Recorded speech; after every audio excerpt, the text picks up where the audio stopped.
Doctor صاحب آپ سے ہمارا اگلا سوال جو کہ ہمیں فیصل آباد سے موصول ہوا ہے، مرزا محفوظ بیگ صاحب پوچھتے ہیں کہ ہم اپنے والدین اور 2 دیگر بھائیوں کے خاندانوں کے ساتھ ایک ہی گھر میں رہتے ہیں، لیکن اللہ کی کرم نوازی کے باوجود ہمارے گھر میں ناچاکی اور اضطرابی رہتی ہے۔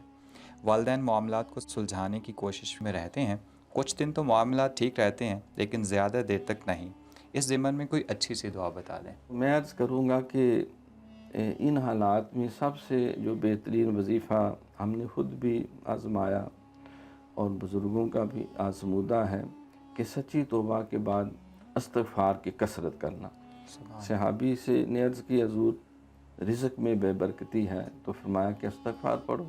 اللہ میرا حافظہ خراب ہوتا جا رہا ہے، فرمایا استغفار زیادہ پڑھو۔ اللہ اولاد بڑی نافرمان ہے، قابو نہیں آتی، استغفار پڑھو۔ پھر اللہم یا سمیع، یہ بھی ایک ایسا مختصر سا وظیفہ ہے کہ کسی افسر سے بات کرنی ہے، بڑے سے یا جس سے کوئی بات منوانا چاہتے ہیں، تو اگر ہو سکے تو وہ 41 دفعہ اللہم یا سمیع پڑھ کے تصور سے ان کو باہر سے، بے شک دفتر کے باہر ان کو دم کر دیں۔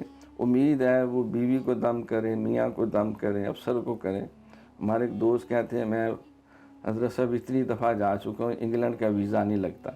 میں یار یہ تم پڑھ کے جاؤ نا اس دفعہ، تو خیر انہوں نے اسلام آباد سے فون کیا، جی ویزا لگ گیا۔ اللہ تو یہ بہت آزمودہ ہے۔ میں 5 جگہ پہ خود انٹرویو دینے گیا، حضرت صاحب سے پوچھا، فرمایا کہ پہلے پڑھتے رہو حسبنا اللہ و نعم الوکیل، حسبنا اللہ۔ جب دفتر کے اندر جانے لگو انٹرویو کے لیے، تو پھر اللہم یا سمیع پڑھ کے دم کر دو۔